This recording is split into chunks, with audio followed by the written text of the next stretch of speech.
So I'm very happy tonight, and thank you to MedContour for the opportunity to come here and share our practices in cataract surgery with their expanded IOL selections.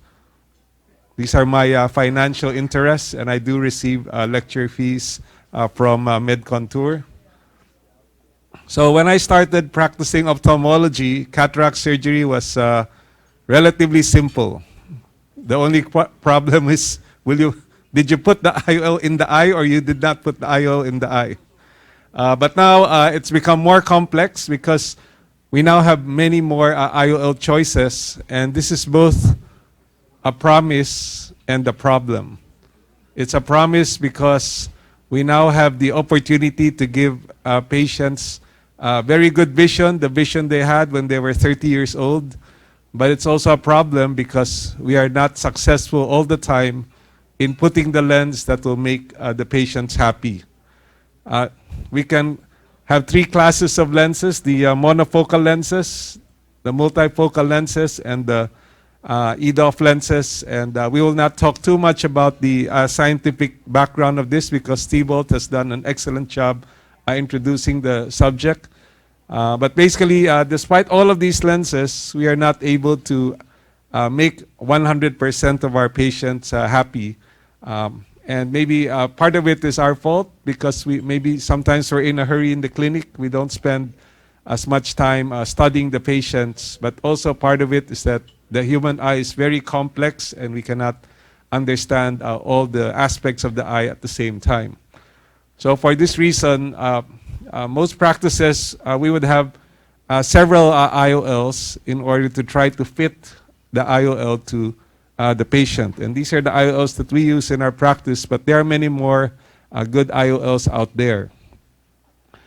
These are the main steps that we have to go through in order to increase the chance that we will give the patient the IOL that will make them happy. The first one is we have to sit down and we have to find out what the patient's needs are.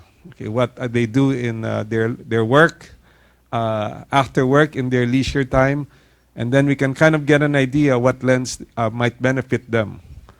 The second is we have to do a thorough analysis or screening of the patient, looking at both the front of the eye and the back of the eye. And find out if there are any conditions that might prohibit them from receiving or benefiting from some of the intraocular lenses. As Thibaut has mentioned, it's very important to perform accurate biometry and other measurements to help us get the right size and power of the lenses, both the spherical and the toric lenses. And finally, even after we have all of these things in front of us, we still have to sit down with the patient and discuss the different options and present what are the benefits and negatives of each IOL option. And eventually, the patient will have to decide what lens benefits them. Sometimes the patient cannot decide, so we have to give our best advice. So one of the lessons I learned early in practice is the doctor doesn't always know best. We had one patient, she was 2200 with a brown cataract. I put in a multifocal lens. The next day she's 20/20 for distance and near, and she tells me, "Doctor, this is the worst thing that ever happened in my life." I said, "How come? You can see very well for far and near."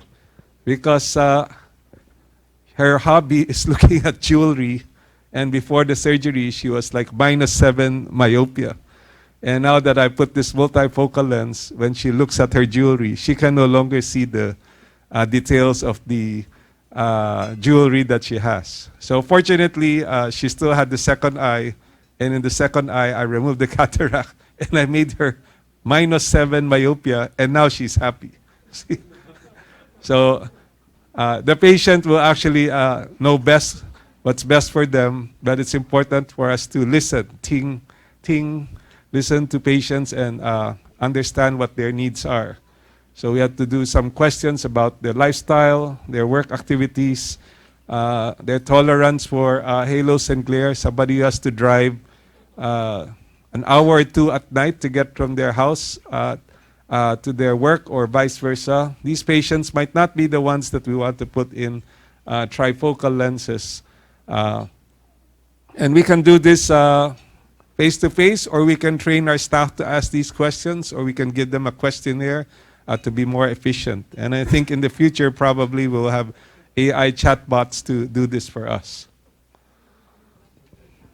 Also very important is to ask the patients about prior refractive surgery. Sometimes the patient will not tell you they had the refractive surgery.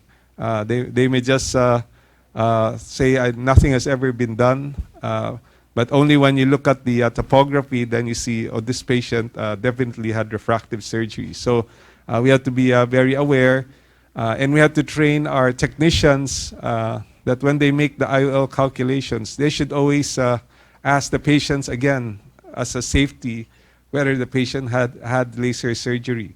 And they have to use the correct IOL calculation formula in order to get the best results.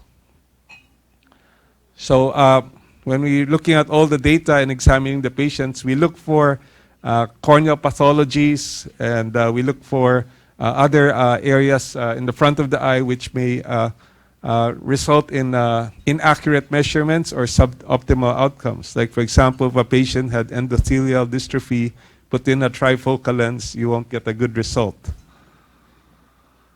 So this is the process if we're going to use premium IOLs in our practice. History taking, we have to get a good history and find out what the needs of the patient are. Screen the patient well for anterior segment disease and posterior segment disease. You have good biometry instruments to measure lower order aberrations such as sphere and cylinder. And then for premium IOLs, it's standard for us to do either topography or wavefront aberrometry to look for these higher order aberrations.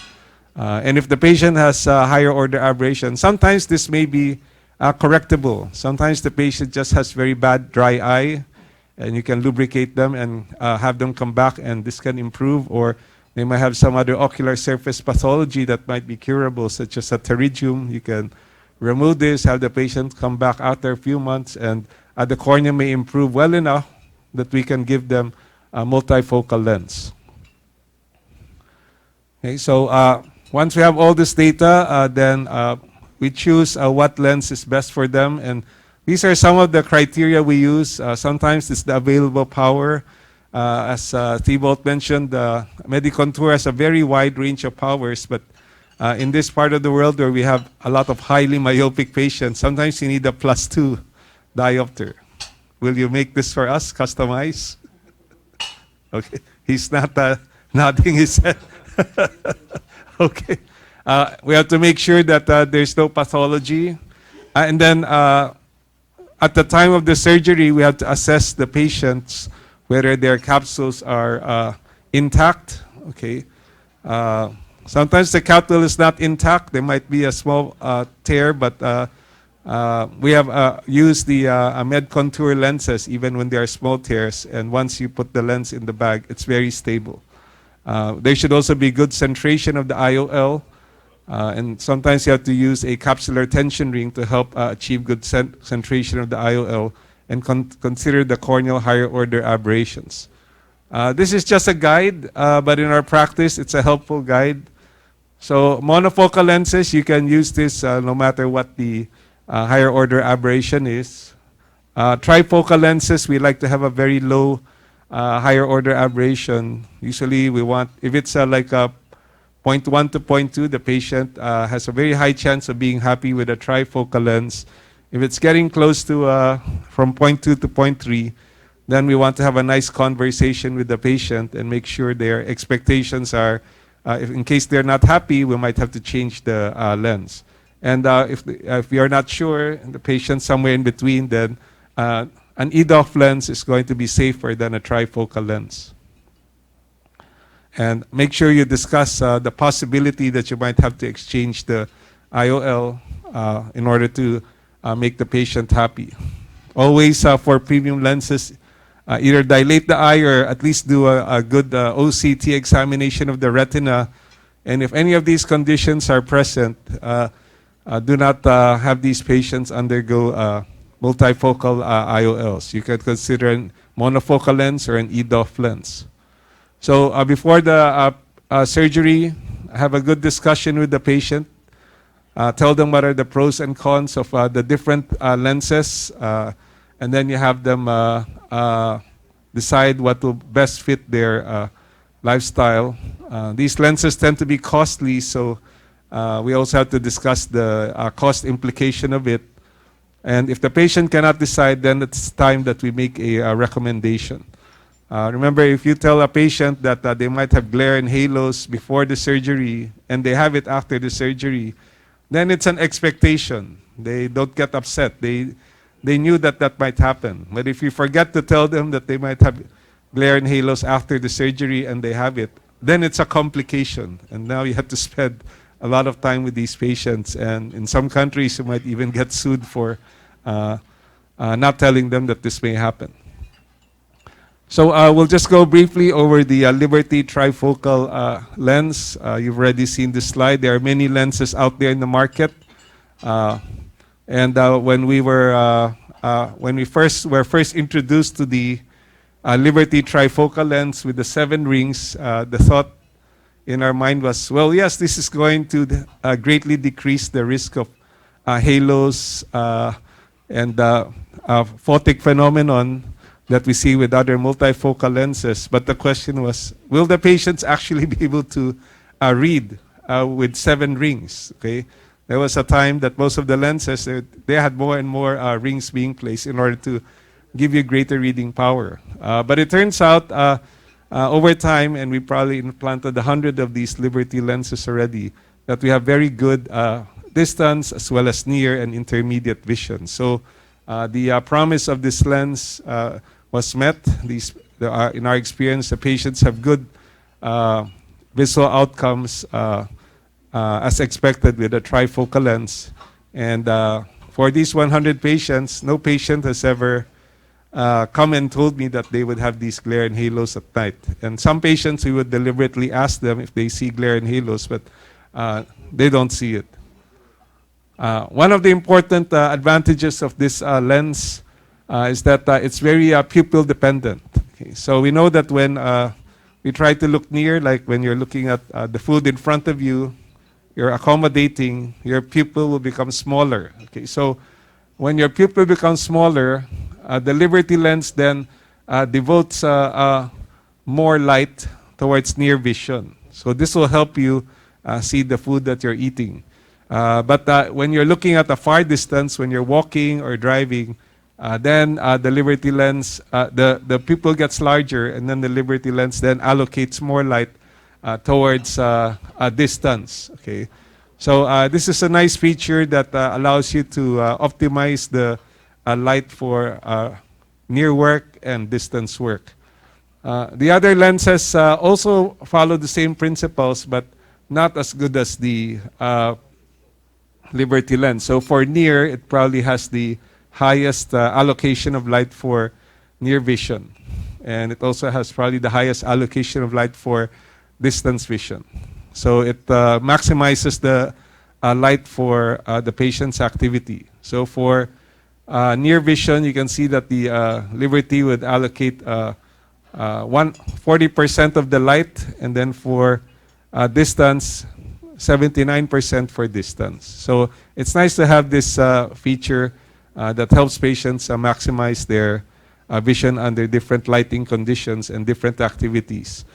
Because there are 7 rings, basically you expect to have less photic phenomenon or visual disturbances. And when you look at the comparison of different trifocal lenses in the market, the Liberty lens has the least light scattering of the different ones. So because of this feature, we basically have no patients complaining of halos and glare at night. And studies have also shown that when you look at the light scattering, the value for the Liberty lens is quite low compared to some of the other lenses. So it now also comes in the toric version, and we've only started to use the toric version, but we're getting results similar to the panoptic toric or the fine vision toric lenses. And we at least see that it's very stable over a few months. Another concern with multifocal lenses is PCO. The number one cause of unhappiness of trifocal or multifocal lenses is caused by PCO. So sometimes as early as 3 months after implantation of the trifocal lens, the patients would complain of blurred vision, which has to be relieved by YAG capsulotomy. Okay, so if you buy a car and after 3 months something's not wrong, you have to go back to the shop. They can fix it, but you're not happy, right? If you buy a car and 2 years later it's still running well, then you're happy. So the Liberty lens has this 360-degree square edge, and this feature should greatly decrease the possibility of PCO, at least in the short term. So that's another advantage of the Liberty design. So we're going to show you this video of a patient, a 69-year-old hyperope, and he had 1.5 sphere, but he had significant corneal astigmatism of 1.24 diopters. And here's the video of the implantation of the Liberty toric lens. So it goes in very nicely, and you can see that there's a very good centration. And what we like, actually, sometimes you can actually rotate this also a little bit counterclockwise. But once you've set the lens, it's very stable. And always remember to remove the viscoelastic from behind the lens to enhance the stability. So post-op, this patient had plano refraction with uncorrected distance visual acuity of 20/20 up to near visual acuity is also 20/20. So very happy patient. This was our first Liberty toric patient, and other subsequent patients were achieving the same results. So now let's go to the ELON technology. And this slide was shown before. So what we like about the ELON is that the 15%, the central 2 millimeters covers 15% of the area, and 85% covers the outer refractive zone. So you only have these two refractive zones. But as was described earlier, the linking zones are actually the magic of it, because they create a continuous focus between the two focal points. And studies have shown that with the ELON, you have good visual acuity along the entire defocus curve. And there's also good contrast sensitivity. And that's expected because you only have two refractive elements here. So this will give you a better contrast. A recent study showed that the ELON lens has the least light distortion index among different multifocal lenses. So with this, we expect patients to be very happy. So it's just an extended depth of focus lens. It's preloaded, and it's a nice preloaded, real preloaded.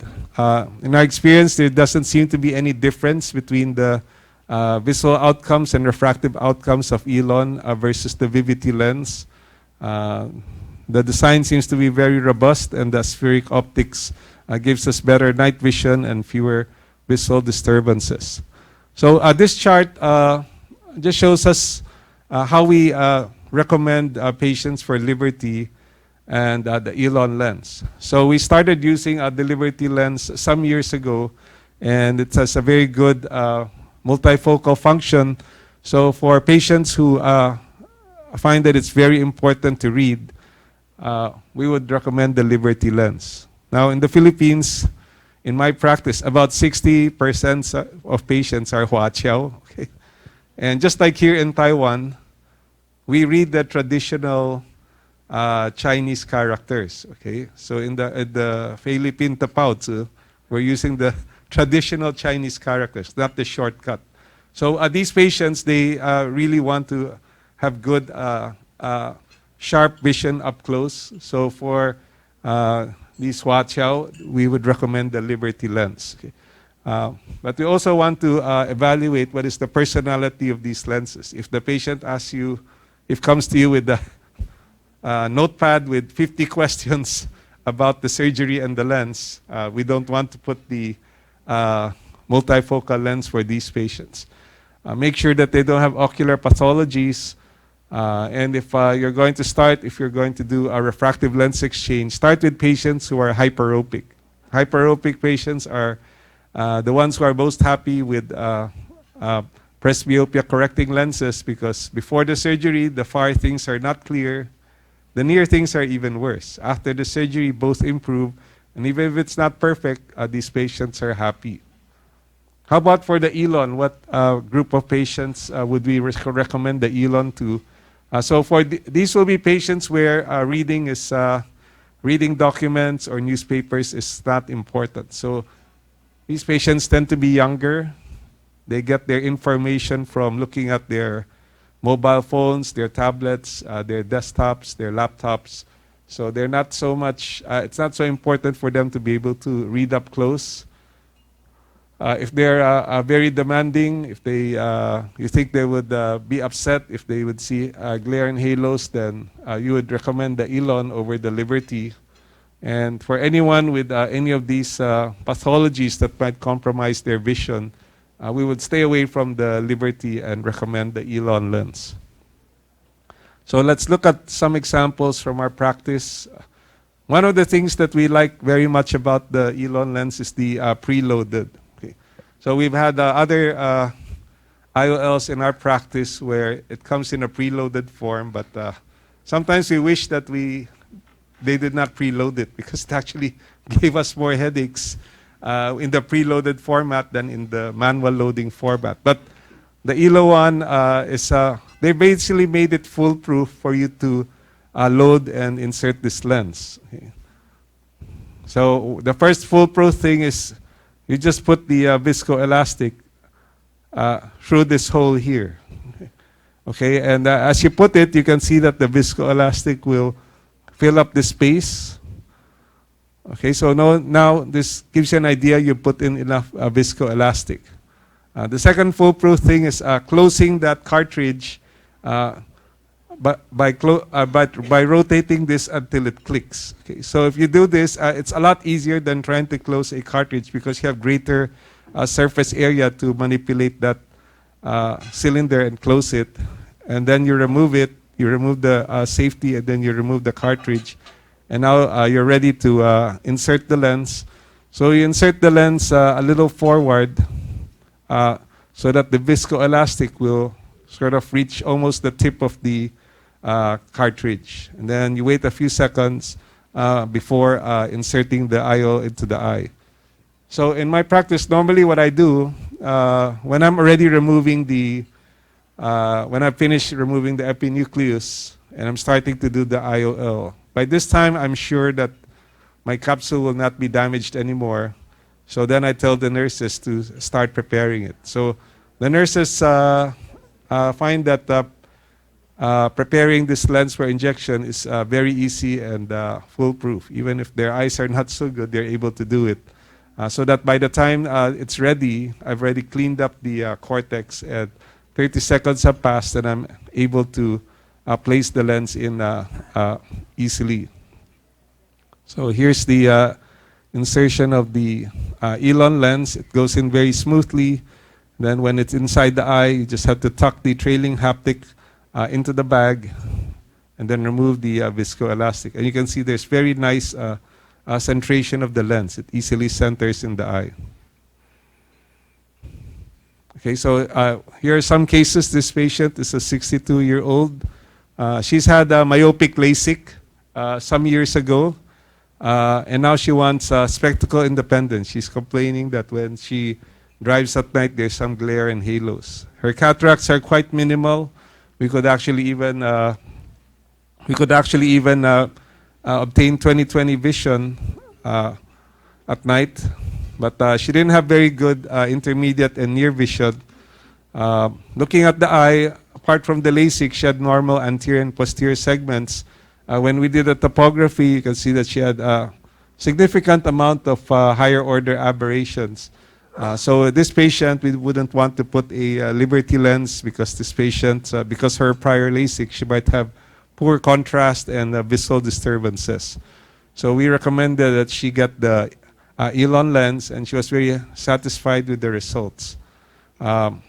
She was plano with a slight degree of cylinder and 20/20 for distance, intermediate, and near vision. So better than we expected.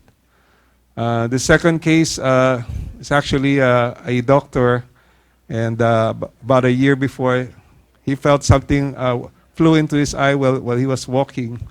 And when he consulted, he was already hand motion vision. There was a grade 6 brunescent cataract. We couldn't see the fundus. We did a B scan. It was normal. But we don't know, because of this history of trauma, if there's any pathology, because we can't see the retina. The patient is willing to wear reading glasses as long as he's able to read his mobile phone. And we told him, there's a possibility that he might not do well if there's trauma to the macula. So you can see very thick cataract, and we were not able to do a very good capsulorhexis because there was also some trauma to his capsule. But we were able to successfully remove the cataract, and we put the ELON lens into this eye, even we don't have a perfect rhexis, but it's still centered very nicely. And the patient, 2 months after the surgery, he had good visual outcomes. The uncorrected distance visual acuity was 20/25,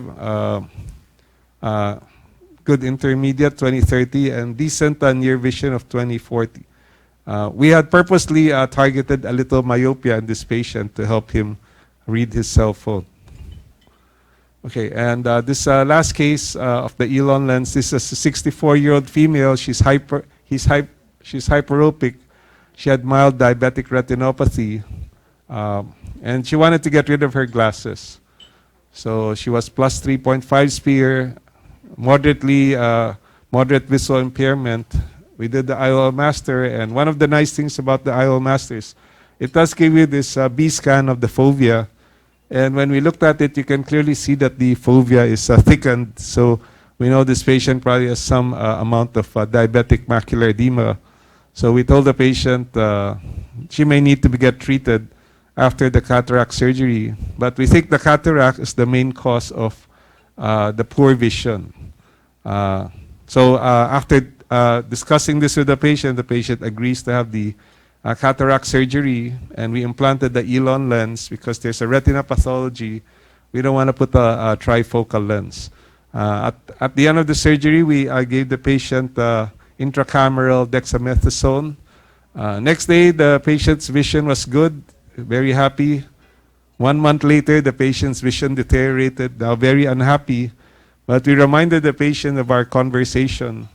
And we told them that there's a possibility they may need intravitreal injections to decrease the edema and improve the visual acuity. So we started to give this patient intravitreal bevacizumab or Avastin injections with improvement of the vision, and the patient was satisfied. So because we had that conversation before, the patient accepted that they may need treatment. And because we know there's a retinal pathology, the choice of our IOL was the extended depth of focus ELON, and generally we got good outcome. I doubt if we would get this good outcome if we had put a trifocal lens. So this is the first 10 patients that we put the ELON lens in. We put more now, and the mean age was about 63 years old, 10 eyes. 4 were cataract with some other ocular pathology. 4 were post-refractive patients, and 2 were cataract only. These patients all had visually significant cataracts, or they wanted to do refractive lens exchange. So before the surgery, there was moderate to severe visual loss. Most of these patients were a little bit myopic. The mean pupil size was 4 millimeters. And the mean absolute spherical equivalent was 1.62 diopters. The mean higher order aberration was 0.314. So in general, after implantation of the ELON, the patients improved their uncorrected distance visual acuity, their distance corrected visual acuity, and their intermediate visual acuity. Let's break this down into the refractive outcomes. So our targeted mean spherical equivalent after the surgery was 0.34, and what we actually got was minus 0.31. So very accurate. It was very accurate. We were able to get the expected refractive outcomes. So that means the A constant that they follow is generally correct. And there was also a big decrease in the absolute spherical activity of the patient, with spherical equivalent of these patients. So these patients were able to have a significant correction of their refractive error after the surgery. Okay, if we looked at the 4 patients with who had prior laser refractive surgery of the cornea, these patients who have LASIK, when they come to you, they're very motivated to have a spectacle independence, which is why they had LASIK some years ago. So these patients, they really want to have a presbyopia correction. At the same time, these patients tend to have higher order aberrations, which can lead to suboptimal visual outcomes after the surgery. So we always do a topography in this patient, and if these patients had just moderate or low amounts of higher order aberration, then you can consider this EDOF lens. So this is one patient who came to us after another physician had done his cataract surgery and implanted a multifocal lens. So you can see that there are many rings here. It's a trifocal lens. But afterwards, even though the patient was generally plano with a small cylinder, the uncorrected distance visual acuity was 20/60, and the best corrected visual acuity was 20/40. And when you looked at the topography, there was a high amount of corneal higher order aberration. So we suggested to this patient we could change them to a monofocal lens. We can remove this lens. It was recent. We can change it to monofocal, or if you want, we can change it to an extended depth of focus lens. And that might give them some amount of intermediate or near vision. Okay. So again, these refractive patients, they're motivated for spectacle independence. So this patient, she chose to have the ELON lens, and we targeted a little myopia. We probably got a little bit more than what we wanted. That can sometimes happen in post-refractive patients. But her distance visual acuity was acceptable to her. She was 20/30 without correction, and her near visual acuity is 20/20. So she was very happy with the results. This now is the group of patients who never had refractive surgery and no pathology, and this was only in 2 eyes. And these patients, we placed the extended depth of focus lens because their main goal was, one, he wanted to drive at night without visual disturbances, but maybe at the same time see the G-maps or the ways on the phone while they're driving. Okay, so if you just made them see distance, then if they have to look at the map while driving, it's not so clear. But if you give them extended depth of focus, then if they're driving at night and they're being guided by this map on their cell phone, then they're able to see it quite clearly. The other one, he didn't drive much, but he was interested in playing poker. So of course you want to be able to see some intermediate distance and see the cards being placed on the table. So these patients were very happy. And then this last group, these were patients with some other pathology. One had epiretinal membrane. A couple of eyes had diabetic macular edema. One of them we gave Avastin. And then one eye had ocular trauma. And generally we got good visual outcomes after the surgery with high patient satisfaction. And then the last, just this afternoon, Dr. Hans asked me if we had some cases of the add-on lens. This is also a product made by MedContour, and we'd like to share our experiences. So despite our best efforts, we won't get the perfect outcome every time. So some patients would have a significant refractive error For some patients would change their mind later on. If we put in a monofocal lens, later on they'll say, I wish I had the presbyopia correction. And the add-on lens gives us a second chance to give the patients the vision that they want. So this patient is an 83-year-old pseudophakic patient. His surgery was done elsewhere, and the left eye, this was the outcome. There was +2 hyperopia and -1.5 sphere, and he needed reading glasses to read. But with correction, he could see 20/20, but now he's getting tired of wearing glasses. So we suggested to this patient that he get an add-on multifocal toric lens to correct all of these errors of refraction, the hyperopia, the astigmatism, and the presbyopia. So this is a video of the surgery. So this is not it's a manual loading. So you have to follow sort of like an inverted U configuration and make sure all of the haptics are tucked into this butterfly cartridge. Make sure everything is under the edge of the cartridge before closing it. Okay.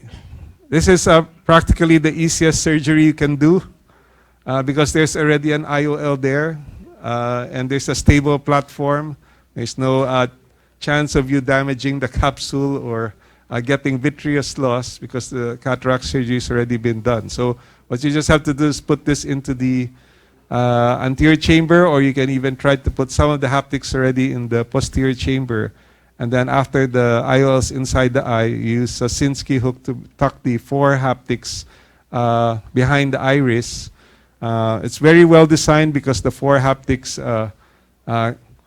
give very good rotational stability to this lens. So if you're using, if you're correcting for astigmatism, you would get very stable refractive outcomes. Unlike the supplemental lenses with the C-loop, they tend to rotate over time. But the 4-point fixation here gives you very stable outcomes. So then you remove the viscoelastic, and then at the end, we like to put a little myostat or carbachol to constrict the pupil. And this is just to make sure that all of the 4 haptics are in the posterior chamber. Because they're transparent, you want to make sure they're all where they should be and that none of them are still in the anterior chamber.